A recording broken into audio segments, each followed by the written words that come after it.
जय हिंद observers, myself Satyavan Maurya and I am going to present class 12th theoretical physics lecture. आज के lectures में हम लोग चैप्टर 3 को स्टार्ट करने चल रहे हैं, करंट एंड इलेक्ट्रिसिटी। इस चैप्टर को स्टार्ट करने से पहले थोड़ा सा हम लोग बात कर लेते हैं कि इसके पहले हम लोगों ने क्या क्या पढ़ लिया है। इसके पहले chapter 1 and chapter 2 electric charges and fields, chapter 2 electric potential and capacitor, इन सारी चीज़ों को हम लोग कवर कर चुके हैं, जिसमें Gauss's law, electric field, Coulomb's law, capacitor, electric potential energy, electric field due to spherical shell, electric field due to solid sphere, electric field due to a line charge distribution. ये काफ़ी बहुत सारी चीज़ें हम लोगों ने कवर कर लिया है। टोटल 48 लेक्चर मैंने इसके जस्ट पहले वाले टॉपिक को कवर करने में लगाया है। इलेक्ट्रोस्टैटिक्स, ओके, सारी चीज़ें हम लोग कवर कर चुके हैं। आज जो हम लोग डिस्कस करने चल रहे हैं करंट एंड इलेक्ट्रिसिटी, चैप्टर 3 है। एनसीईआरटी के सिलेबस को हम लोग फॉलो कर रहे हैं और हमारा लेक्चर इस तरह से होगा कि हम लोग बोर्ड के टॉपिक को भी कवर कर लेंगे, IIT JEE mains and advance के टॉपिक को भी कवर कर लेंगे और नीट के टॉपिक को भी कवर कर लेंगे। तो ओवरऑल ये पूरा चैप्टर फिनिश होने में 4 या 5 लेक्चर्स यूज़ करके हम लोग इस चैप्टर को कंप्लीट करेंगे। तो 4-5 लेक्चर्स इसमें लगेंगे, ओके। तो आज फर्स्ट लेक्चर्स है इस चैप्टर का। तो चलिए हम लोग शुरू करते हैं।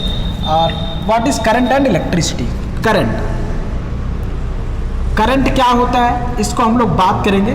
देखिए, जब चार्ज पार्टिकल किसी पर्टिकुलर डायरेक्शन में मूव करता है तो इसको हम लोग क्या बोलते हैं, current. when a large number of charge particle passes through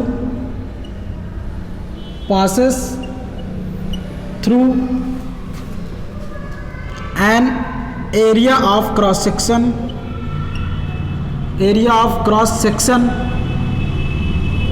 then it is called electric current। Okay. जैसे सपोज दैट एक एरिया हमारे पास है, this is an area we have, और यहाँ से क्या हो रहा है, चार्ज पास हो रहा है, बहुत सारे चार्जेस पास हो रहे हैं। चार्ज का मतलब होता है इलेक्ट्रॉन, तो इलेक्ट्रॉन पास हो रहा है यहाँ से।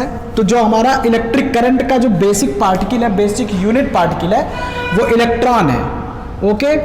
इलेक्ट्रॉन का जो डायरेक्शन है, इलेक्ट्रॉन का जो फ्लो होने का डायरेक्शन है, उसके अपोजिट डायरेक्शन में हम लोग करंट का डायरेक्शन लेते हैं, ओके। तो देखिए, जैसे क्यू अमाउंट ऑफ चार्ज कितने टाइम में, डेल्टा टी टाइम में यहाँ से यहाँ पास हुआ, इस सरफेस से पास हो रहा है, इस गेट से पास हो रहा है, कितना Q amount of charge delta T time में। तो करंट कितना होता है, I equal to Q upon delta T. तो इसको हम लोग क्या बोलेंगे, करंट, ओके। ओवरऑल करंट का हम लोग ये भी बोल सकते हैं कि total number of charge, amount of charge in 1 second, 1 second में जितना चार्ज किसी सरफेस एरिया से पास होता है उसको हम लोग क्या बोलते हैं, करंट, ओके। करंट का डायरेक्शन की बात हम लोग कर लेते हैं। डायरेक्शन ऑफ करंट का डायरेक्शन किधर मानेंगे, चार्ज। देखिए, करंट का डायरेक्शन हमेशा पॉजिटिव चार्ज के डायरेक्शन में होता है, और अगर इलेक्ट्रॉन है तो इलेक्ट्रॉन के निगेटिव डायरेक्शन में करंट का डायरेक्शन होता है। अगर ये पॉजिटिव चार्ज है प्लस और इधर जा रहा है तो करंट का भी डायरेक्शन किधर होगा, इधर। और अगर ये इलेक्ट्रॉन है, इधर जा रहा है, तो करंट का जो डायरेक्शन होगा वो इधर होगा, ओके। तो इसको हम लोग, इसको आप बढ़ा लीजिए।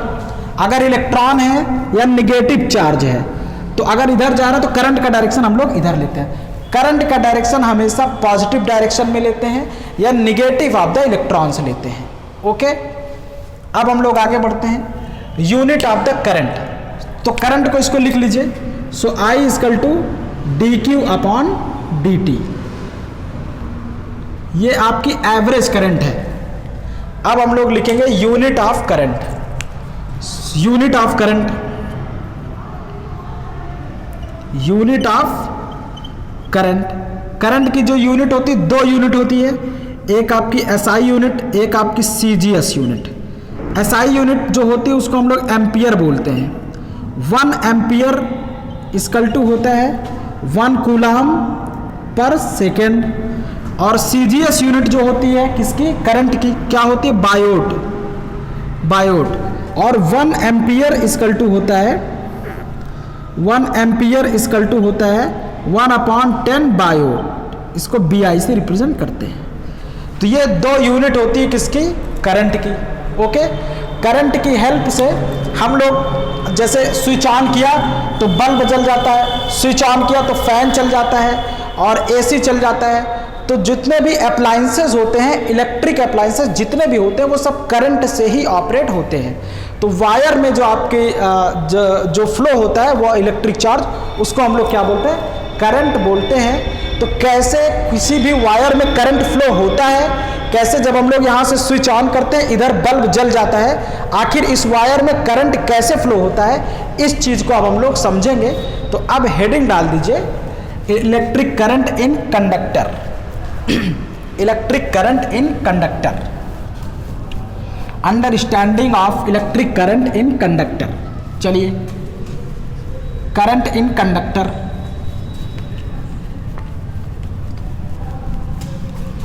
जल्दी से आप लोग नोट करते रहिए।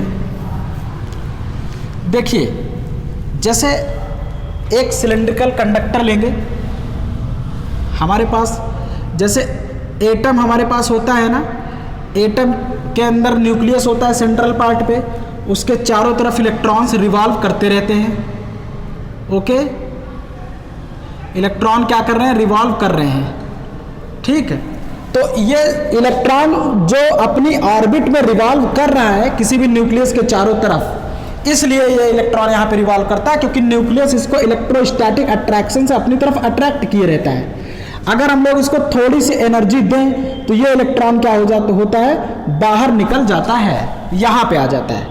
तो जब इलेक्ट्रॉन अपने एटम को छोड़ के बाहर नहीं जाता है तो ऐसे इलेक्ट्रॉन को हम लोग क्या बोलते हैं, बाउंडेड इलेक्ट्रॉन। मतलब ऐसा इलेक्ट्रॉन जो अपने ऑर्बिट में रोटेट करता रहता है, orbit electron is known as the bounded electron. जो इलेक्ट्रॉन अपने एटम को छोड़ के बाहर चला जाता है उसको हम लोग बोलते हैं free electron, free electron. Okay, और जब इलेक्ट्रॉन बाहर आ जाता है तो इलेक्ट्रॉन नेगेटिव चार्ज लेके आ जाता है, तो यहाँ पे एक इलेक्ट्रॉन की कमी हो जाती है। इसका मतलब ये एटम एक पॉजिटिव चार्ज अटेन कर लेता है, तो इसको हम लोग बोलते हैं पॉजिटिव आयन। तो जब इलेक्ट्रॉन बाहर आ जाता है तो जो बचा हुआ एटम होता है उसको हम लोग आयन्स बोलते हैं। ओके, तो अब ये पॉजिटिव आयन हो जाएगा और ये फ्री इलेक्ट्रॉन हो जाएगा। Those electron which are free from atom, those electron which are not making the relation with their its original atom और any other atom, then it is called free electrons. तो conductor जो होता है, जो हमारे पास conductor होता है उसमें बहुत सारे आयन्स भी होते हैं, फ्री इलेक्ट्रॉन्स बहुत ज़्यादा होते हैं। ये फ्री इलेक्ट्रॉन्स, किसी भी कंडक्टर में फ्री इलेक्ट्रॉन्स बहुत हाई अमाउंट में होते हैं।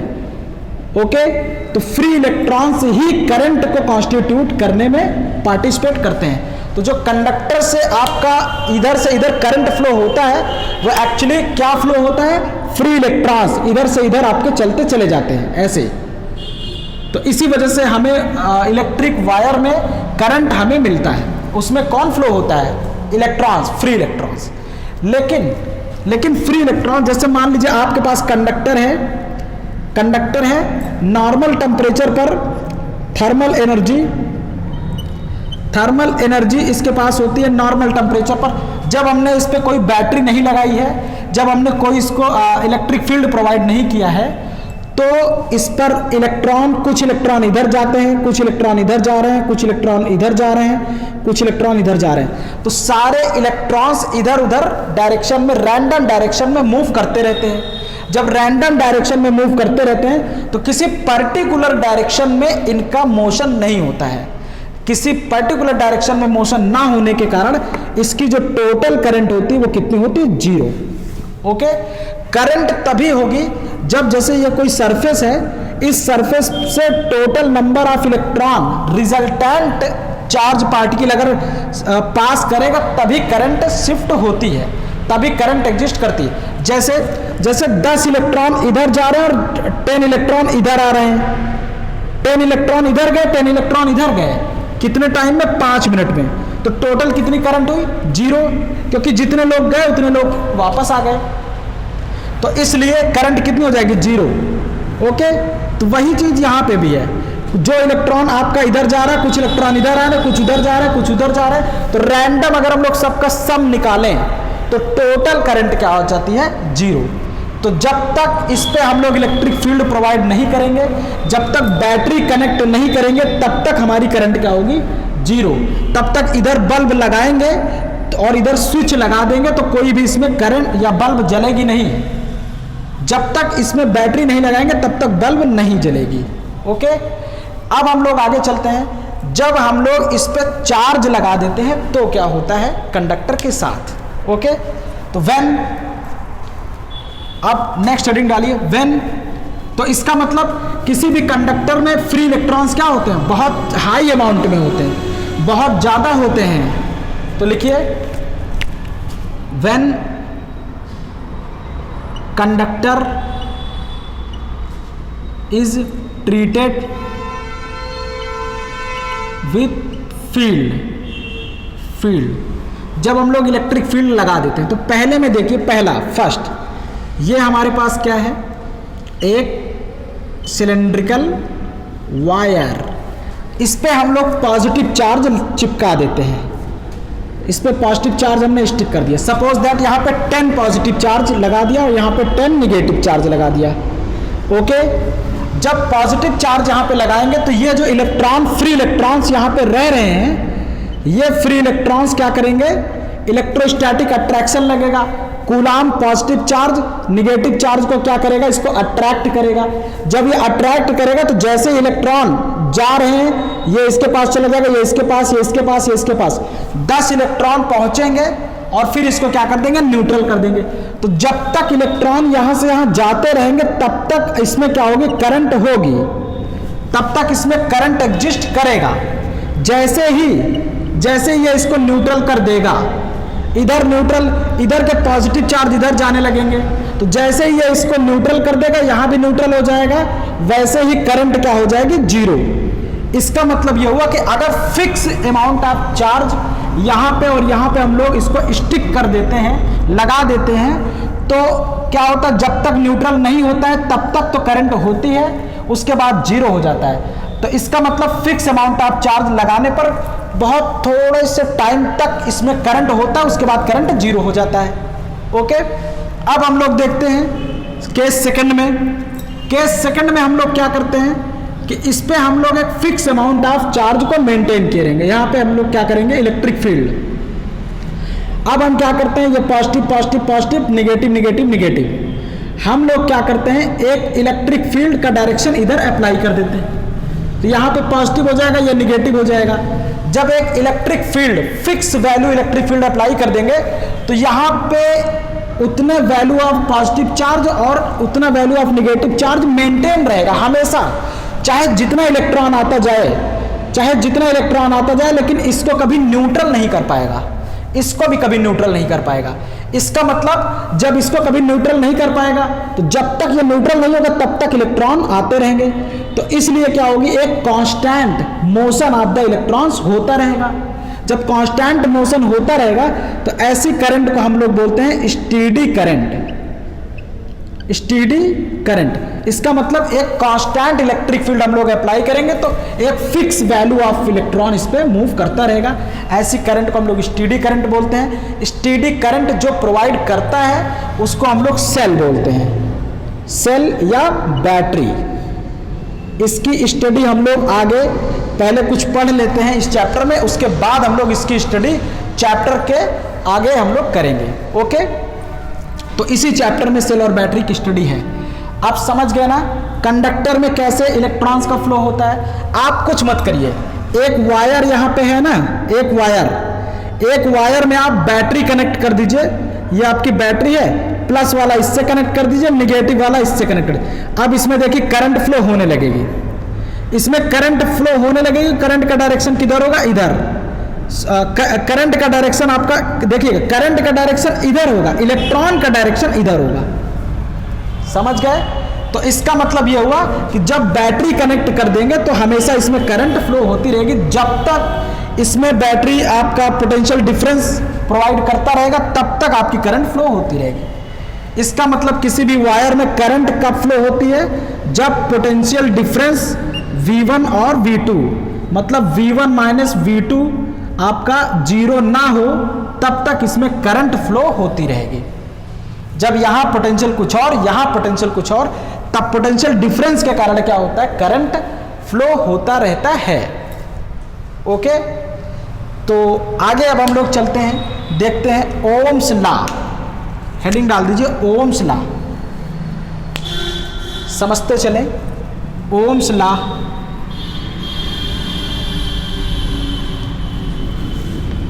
ओम्स लॉ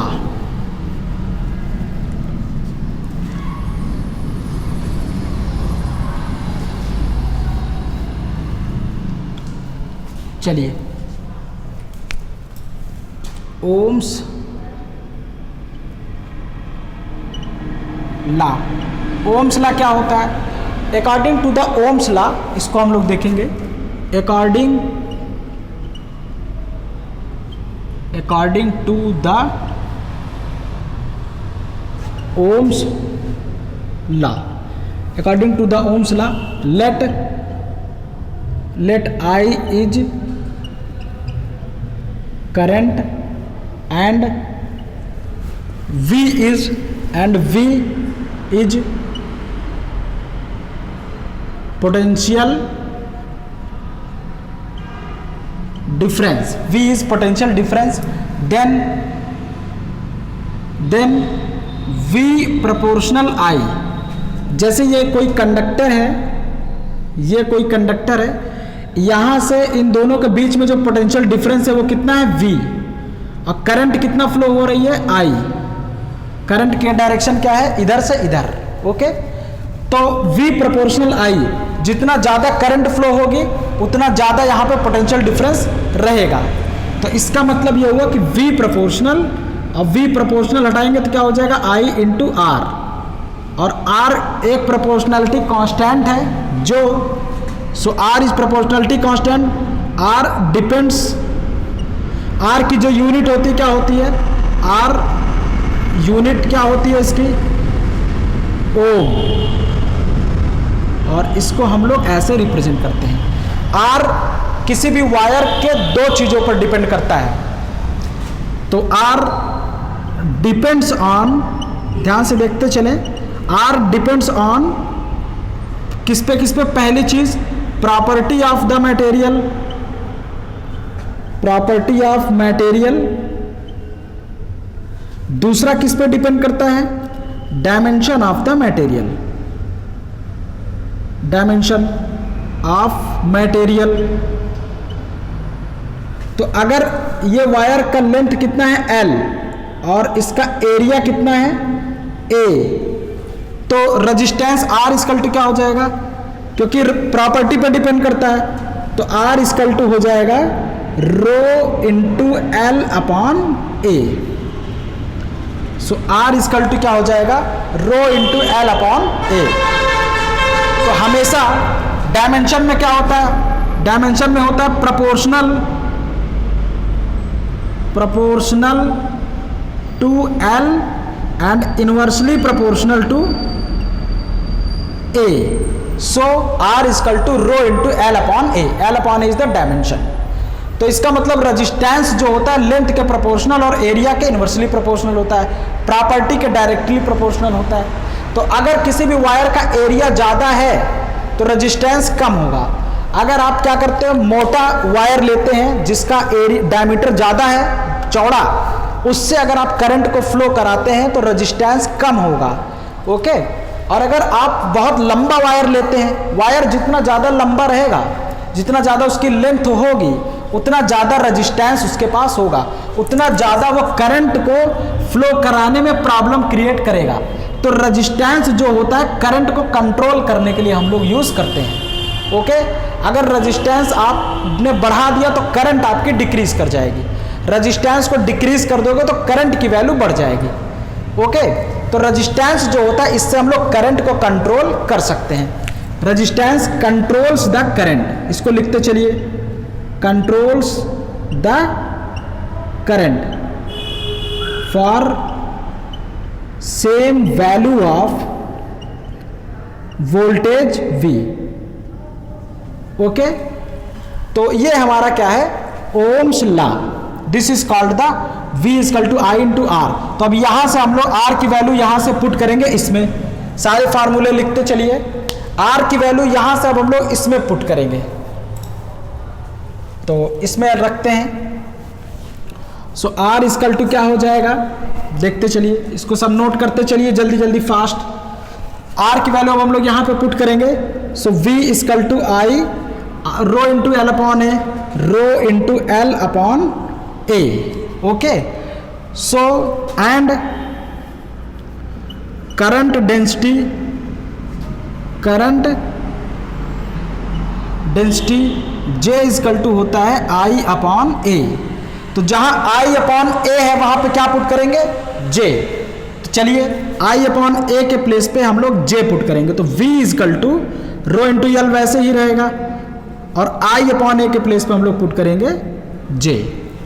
ओके, अब V, क्योंकि इन दोनों के बीच में पोटेंशियल डिफरेंस कितना है V, और लेंथ कितना है L, तो E इक्वल टू कितना, electric field E equal to, electrostatics में हम लोग अभी पढ़ के आए हैं, E इक्वल टू कितना होता है V upon L। So V equal to हो जाएगा E इंटू एल। ओके, तो V की वैल्यू हम लोग यहां पे क्या पुट करेंगे, E into L. So V की जगह E इंटू एल पुट करेंगे, E into L equal to rho in into L into J, L से एल कैंसिल, तो E इजिकल टू क्या हो जाएगा, rho into J. Rho is called the resistivity, इसको हम लोग क्या बोलते हैं, resistivity, that is called the resistivity of the material. Okay, तो E equal to rho into J और 1 अपॉन रजिस्टिविटी, जल्दी जल्दी इसको नोट करते चले, and 1 upon resistivity, 1 upon resistivity को हम लोग क्या लिखेंगे, ये देखिए E equal to and 1 upon rho equal to होता है सिग्मा, सिग्मा को हम लोग बोलते हैं conductivity, sigma is called the conductivity. So 1 upon rho equal to sigma, तो अब रो को हम लोग इधर लेके आएंगे तो J इक्वल टू क्या हो जाएगा, E अपॉन रो, E और 1 अपॉन रो को हम लोग सिग्मा लिखेंगे, सिग्मा।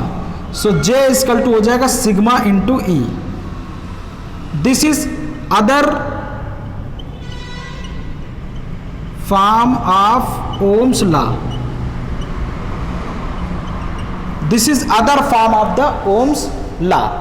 ओके, तो ये भी ओम्स लॉ डिनोट करता है, ये भी ओम्स लॉ डिनोट करता है। तो कहीं पे अगर आपको ये दिया रहा है तो ये भी आप बोल दीजिएगा ओम्स लॉ, और ये दिया रहा है तो ये भी आप बोल दीजिएगा ओम्स लॉ। इसको हम लोग कंडक्टिविटी बोलते हैं, जिसकी कंडक्टिविटी ज़्यादा होती है उसकी रजिस्टिविटी कम होती है, जिसकी रजिस्टिविटी ज़्यादा होती है उसकी कंडक्टिविटी कम होती है। ओके, तो इसको हम लोग बोलेंगे ओम्स लॉ, इसको आप लोग नोट कर लीजिए। अब हम लोग आगे बढ़ते हैं, आगे हम लोग बढ़ेंगे ड्रिफ्ट वेलोसिटी, हेडिंग डाल दीजिए ड्रिफ्ट वेलोसिटी, इसको थोड़ा सा हम लोग समझेंगे।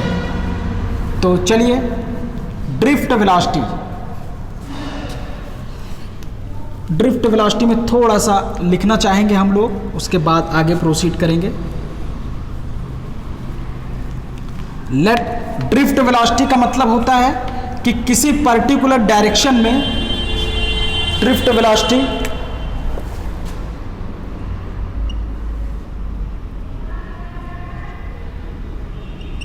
ड्रिफ्ट वेलोसिटी का मतलब होता है जब कोई भी पार्टिकल किसी पर्टिकुलर डायरेक्शन में किसी इफेक्ट के कारण मूव कर रहा हो, तो उसको हम लोग क्या बोलते हैं, ड्रिफ्ट वेलोसिटी। जैसे मान लीजिए कोई चीज़ आपका ऐसे जा रहा है, इधर जा रहा है, इधर जा रहा है, ऐसे कोई चीज़ ऐसे जा रही है, तो उसको हम लोग, तो ड्रिफ्ट वेलोसिटी में यही लोग आएंगे, यही लोग ये लोग ड्रिफ्ट वेलोसिटी में नहीं आएंगे। क्यों? क्योंकि ये लोग दूसरी तरफ चले जा रहे हैं। ओके, तो ड्रिफ्ट वेलोसिटी की थोड़ी सी डेफिनेशन लिखेंगे। when a charge particle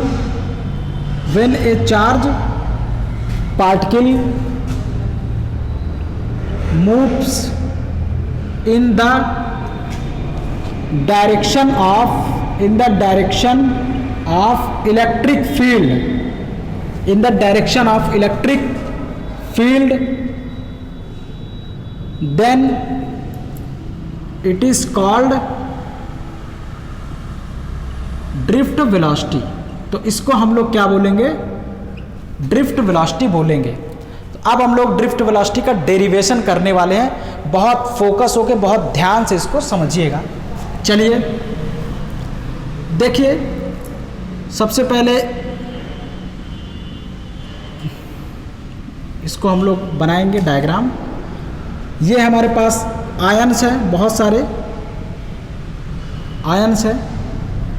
तो देखिए, इसमें जो फ्री इलेक्ट्रॉन है, फ्री इलेक्ट्रॉन आपका क्या कर रहा है कि एक बार इधर जा रहा है, एक बार इधर जाके कभी कोलाइड कर रहा है, कभी कोलाइड यहाँ पे कर रहा है, कभी यहाँ पे कर रहा है। तो यहाँ पे अभी हमने कुछ लगाया नहीं है। नॉर्मल जो कंडक्टर होता है उसमें थर्मल एनर्जी के कारण जितने भी फ्री इलेक्ट्रॉन है वो रैंडम मोशन करते रहते हैं। रैंडम मोशन करने तो लगते हैं, लेकिन उसी में क्या करते हैं, कभी कभी ये आयन से टकराते भी रहते हैं बार बार। कभी एक इलेक्ट्रॉन दूसरे इलेक्ट्रॉन से टकराता रहता है, या एक इलेक्ट्रॉन दूसरे आयन से टकराता रहता है, कोलाइड करता रहता है।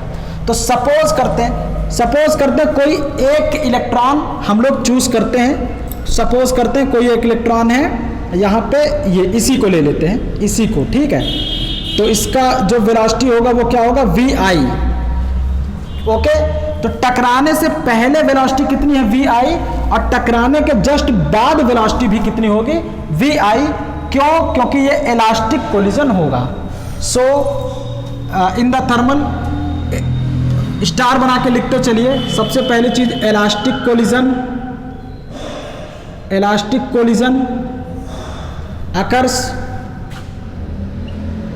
occurs between electron and ions।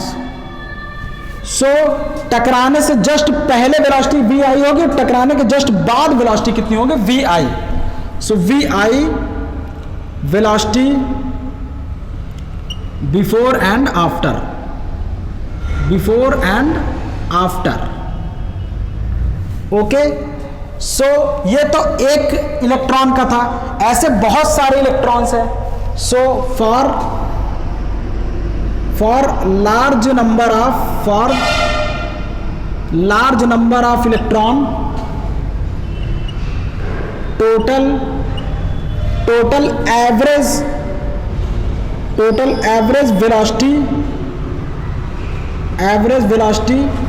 Is equal to कितना आ जाएगा? Summation of vi upon n। यही तो हुआ, एक इलेक्ट्रॉन का vi है तो बहुत सारे इलेक्ट्रॉन्स का कितना हो जाएगा वेलोसिटी? vi। और सबका, क्योंकि कुछ लोग इधर कर रहे हैं, कुछ लोग इधर, जब सबका वेक्टर सम ले लेंगे तो टोटल एवरेज जो वेलोसिटी आएगी वो कितनी आ जाएगी? 0। Okay, just before and after the collision. अब हम लोग क्या करते हैं, इस पे इलेक्ट्रिक फील्ड अप्लाई करते हैं। So after applying the electric field, जब ई इलेक्ट्रिक फील्ड अप्लाई करेंगे तो ई इलेक्ट्रिक फील्ड जो इलेक्ट्रॉन है उस पर क्या करेगा? फोर्स लगाएगा। ई का डायरेक्शन हम लोगों ने क्या कर दिया? ये वाला direction E, this is the direction of E. तो ई का डायरेक्शन है तो इलेक्ट्रॉन किधर जाएगा? इधर। तो अब जो इलेक्ट्रॉन रैंडम डायरेक्शन में जा रहे थे वो सब इलेक्ट्रिक फील्ड के जस्ट अपोजिट डायरेक्शन में जाएंगे, क्योंकि इलेक्ट्रॉन, अब सारे इलेक्ट्रॉन्स जो इधर जा रहा है वो भी, जो इधर जा रहा है वो किधर जाएगा? इधर। जो इधर जा रहा है वो भी अब इधर जाएगा। सारे लोग जो इधर जा रहे हैं वो सब इधर जाएंगे। जितने भी इलेक्ट्रॉन है सब लोग अब अपोजिट टू द फील्ड जाने लगे। अब वो लोग ड्रिफ्ट करने लगेंगे। ड्रिफ्ट क्यों? क्योंकि इलेक्ट्रिक फील्ड के डायरेक्शन में वो लोग मूव कर रहे हैं, अपोजिट डायरेक्शन में। तो सपोज करते हैं E is the electric field. So एक इलेक्ट्रॉन पर फोर्स कितना लगेगा? तो एक इलेक्ट्रॉन पर जो फोर्स लगेगा minus E into F. Okay, so force कितना लगेगा, ई इंटू एफ। तो एफ इजकल टू कितना हो जाएगा, एफ इजकल टू हो जाएगा माइनस माइनस इधर आ जाएगा तो E upon E. Okay, so F equal to होता है एम में, एम इंटू ए। तो ए इजकल टू हो जाएगा फोर्स इजकल टू, सॉरी ये रिलेशन गलत हो गया, गलत, wrong wrong wrong wrong wrong. F equal to होता है, एफ इजकल टू होता है minus E into E. Okay, ये है। तो इस पे जो फोर्स अप्लाई होगा वो कितना होगा, माइनस ई इंटू ई। और एफ इजकल टू होता है from the Newton's law M into A equal to minus E into E.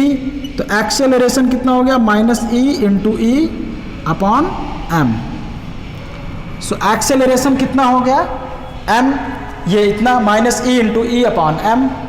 तो अब हम लोग क्या करेंगे, जब इस पे इतना एक्सेलरेशन प्रोड्यूस होगा, सपोज करते हैं एक इलेक्ट्रॉन कोलिजन के जस्ट बाद, ये आया कोलिजन के जस्ट बाद, जिस समय कोलिजन करके निकला था उस समय वेलोसिटी कितनी थी, वी आई। तो अब ध्यान से देखिएगा, इनिशियल वेलोसिटी कितनी थी, वी आई। कोलिजन करने के बाद डेल्टा टी टाइम तक, डेल्टा टी टाइम तक ये मूव करता है, उस पर एक्सेलरेशन कितना लगता है, ए, ये वाला।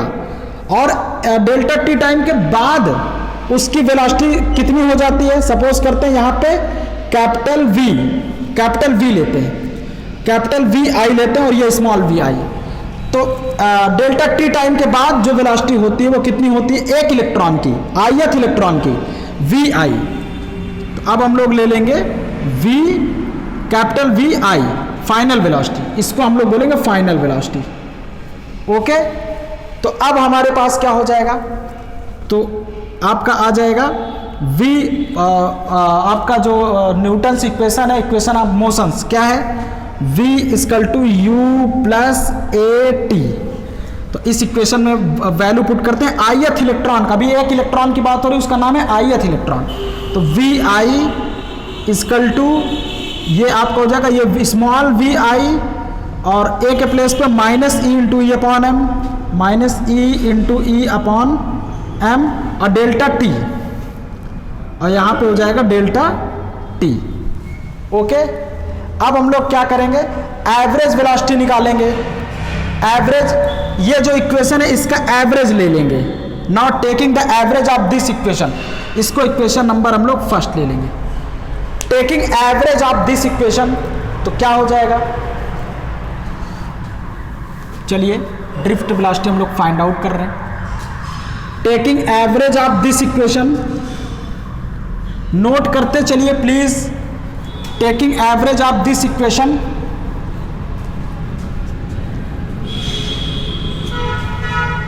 अभी हम लोग यहाँ पे एक एक्सप्रेशन लिखे थे V I upon N equal to 0, है ना, देखते रहिए।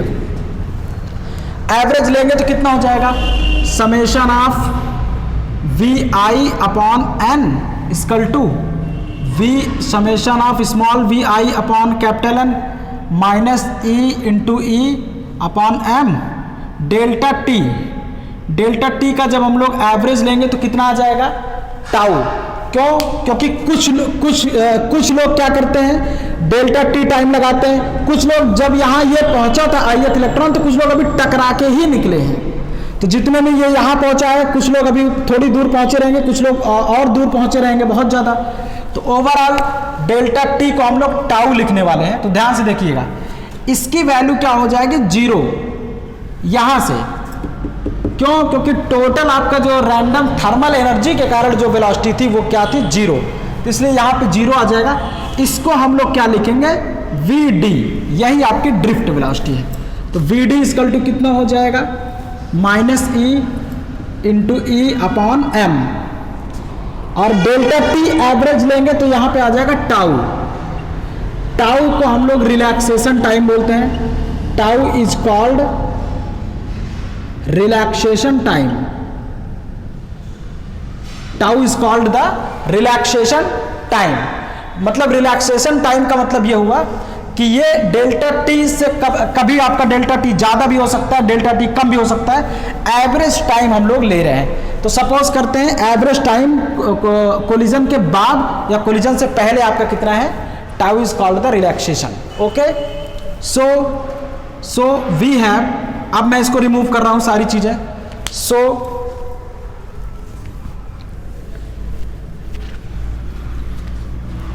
देखते चलिए,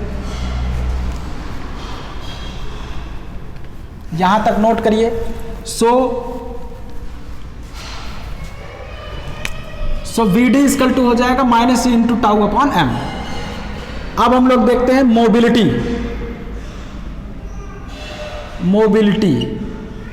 मोबिलिटी किसको कहते हैं? मोबिलिटी इज डिफाइंड एज कि कितना फास्ट, कितने इलेक्ट्रिक फील्ड पर कितनी तेजी से आपका पार्टिकल जाता है। इसका मतलब मोबिलिटी इजकल टू होता है म्यू इजकल टू होता है drift velocity upon E. Mobility equal to होता है ड्रिफ्ट वेलोसिटी अपॉन ई। तो वीडी के प्लेस पे हम लोग यहां पुट करेंगे, क्योंकि मैग्नीट्यूड लेना है तो इसलिए माइनस साइन हट जाएगा। तो mu equal to minus magnitude of minus E into E. V D की वैल्यू यहां से पुट करेंगे इसमें, E into tau upon M upon E. तो माइनस हट जाएगा तो E into tau upon M upon E से E cancel. So mobility equal to हो जाएगा E into tau upon M. This is the expression of the mobility. अगर आपका relaxation time ज़्यादा होगा तो मोबिलिटी ज़्यादा होगी, बहुत तेज़ी से। रिलैक्सेशन टाइम ज़्यादा होने का मतलब ये है, एक कोलिजन दूसरे कोलिजन में ज़्यादा टाइम लगेगा तो आपका चार्ज पार्टिकल या इलेक्ट्रॉन बहुत तेज़ी से जाएगा। लेकिन बार बार ये जैसे स्पीड कर रहा है तुरंत ये टकरा जाता है, फिर बढ़ता है तो फिर टकरा जाता है, इसलिए ये बहुत तेज़ी से भाग नहीं पाता है। और जितना ज़्यादा मास होगा उतनी मोबिलिटी कम होगी। जिसका मास ज़्यादा है उसकी मोबिलिटी कम होगी। भाई जो ज़्यादा भारी है वो बहुत धीरे धीरे दौड़ेगा, जो बहुत हल्का है वो बहुत तेज़ी से दौड़ जाएगा। तो इसीलिए आपका ये क्या होता है, मोबिलिटी। तो ये हमारा क्या है, मोबिलिटी। ओके, अब हम लोग आगे बढ़ते हैं। एक ट्रीटमेंट हम लोग और करने चल रहे हैं, that is very important treatment. Okay, तो अब हेडिंग डाल दीजिए, current in the conductor, expression of the current in the conductor, या फिर एक्सप्रेशन ऑफ द कंडक्टिविटी। इसको सब नोट करते चलिए, एक्सप्रेशन ऑफ द कंडक्टर या एक्सप्रेशन ऑफ द कंडक्टर। अभी जितने एक्सप्रेशन मैंने लिखाया है ये सब आप कॉपी में भी देखते चलिए, नोट भी करते चलिए और जल्दी जल्दी लिखते भी चलिए, स्पीड थोड़ा मेंटेन। चलो अब हम लोग आगे बढ़ते हैं। Conductivity expression. ओके, चलिए सपोज करते हैं, तो let n is the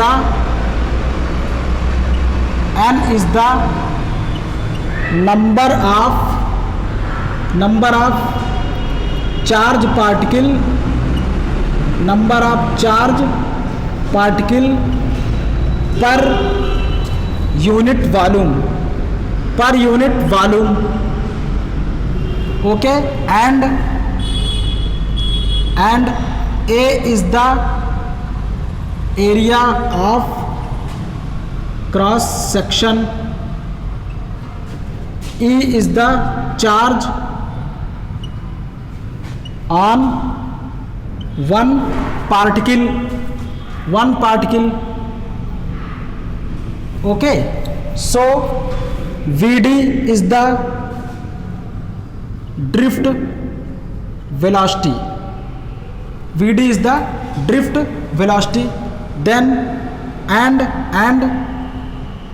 delta t is the time interval. Okay, तो सपोज करते हैं ये आपका एक कंडक्टर है, दिस इज ए कंडक्टर भी है, और इधर से इलेक्ट्रॉन क्या कर रहे हैं, इलेक्ट्रॉन इधर से इधर जा रहे हैं।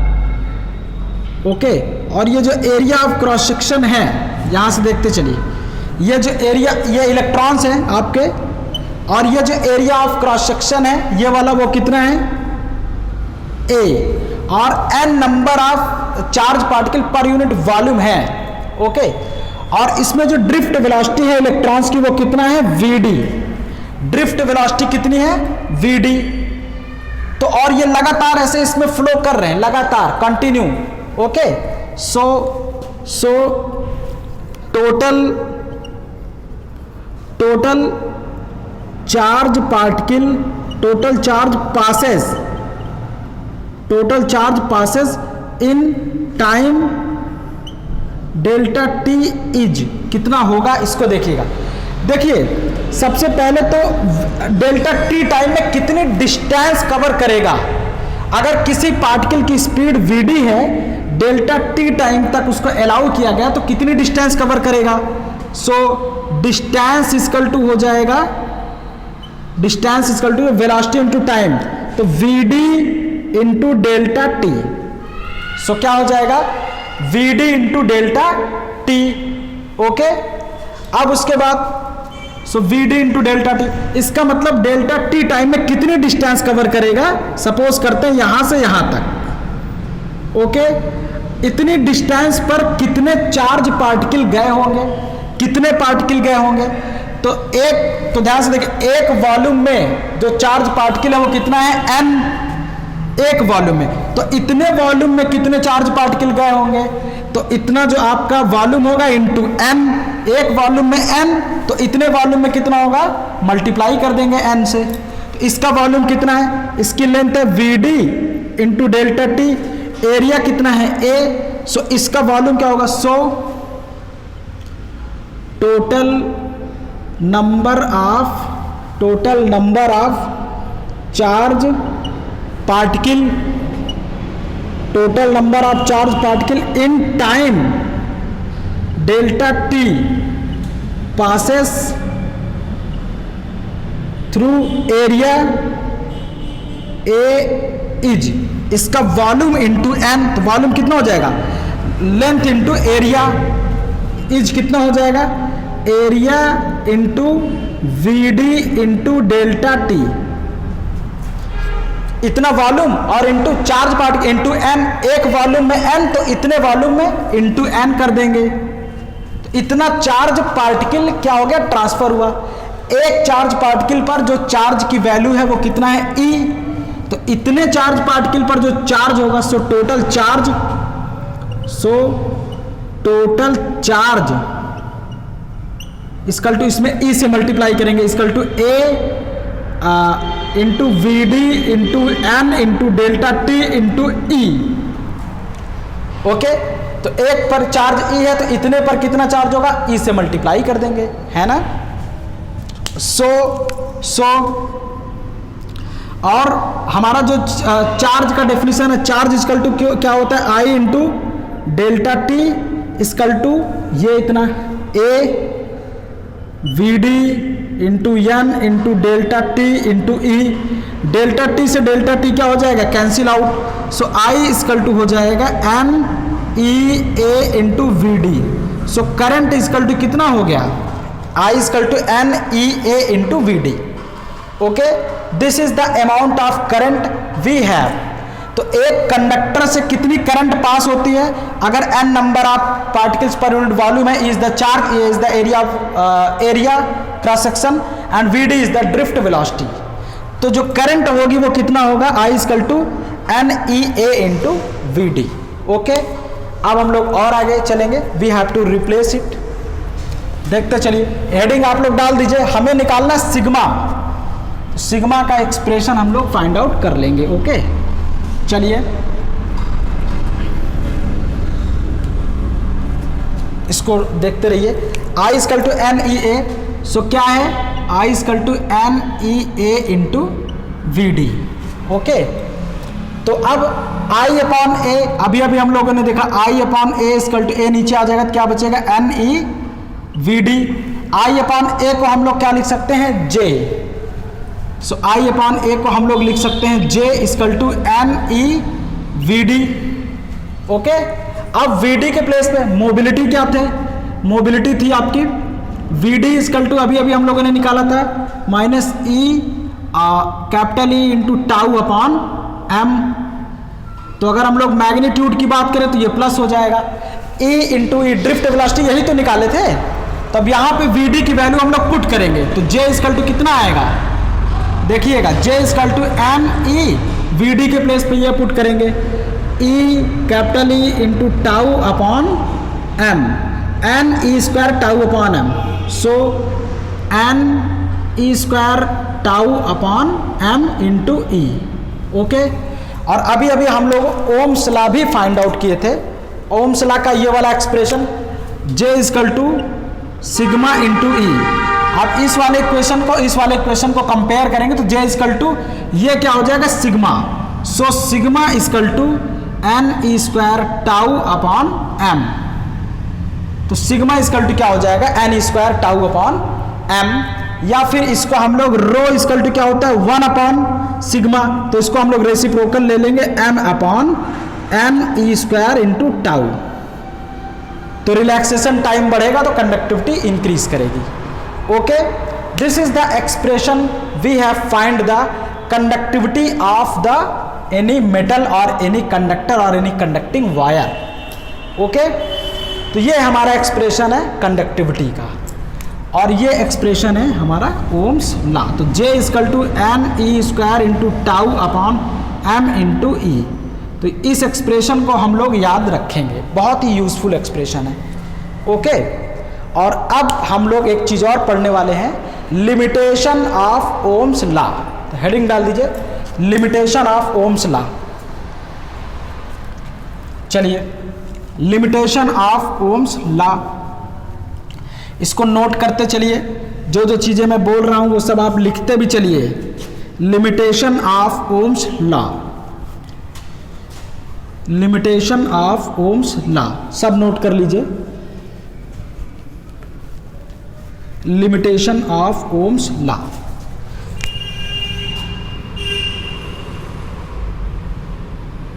Limitation of Ohm's law.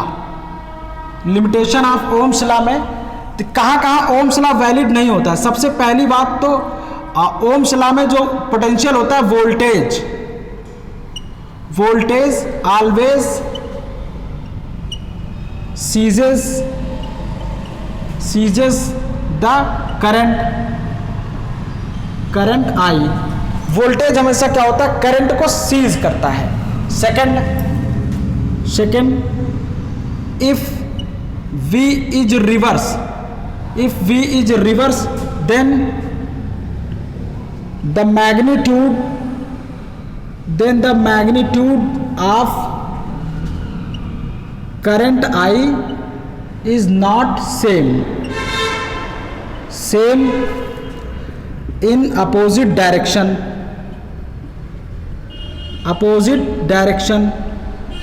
देखिए, जब हम लोग क्या करते हैं, जैसे हमारे पास वायर ऐसे है, हमने वोल्टेज अप्लाई किया तो कुछ करंट हमें मिली। जब हम लोग जब वोल्टेज ऐसे पलट देते हैं तो भी हमें जो करंट मिलती है वो पहले वाली करंट नहीं होती है, उसकी वैल्यू या तो कम हो जाएगी या तो ज़्यादा हो जाएगी। इसका मतलब V को जब हम लोग रिवर्स करते हैं तो करंट का मैग्नीट्यूड बदल जाता है, चेंज हो जाता है, जबकि ऐसा नहीं होना चाहिए। वायर पे चाहे आप वोल्टेज ऐसे लगाइए तो भी उतना ही होना चाहिए करंट, चाहे ऐसे लगाइए तो भी करंट उतना ही होना चाहिए।